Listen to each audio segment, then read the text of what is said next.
ভারত যে চক্রান্ত করছে আমার মানচিত্র নিয়ে, আমার দেশ নিয়ে, আমার স্বাধীনতা নিয়ে, সেই ষড়যন্ত্র বেঁচতে যাবে।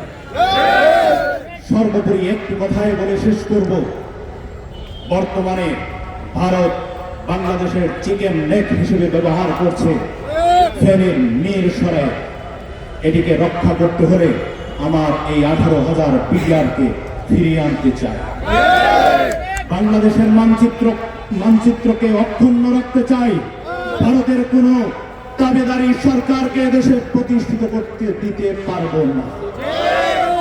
সর্বশেষ কথা, বাংলাদেশের মানচিত্র রক্ষার স্বার্থে দেশপ্রেমী বিডিআরদেরকে অতি শীঘ্রই তাদের চাকরিতে পুনর্বাসন করুন।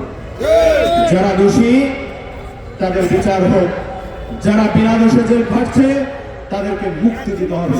ধন্যবাদ।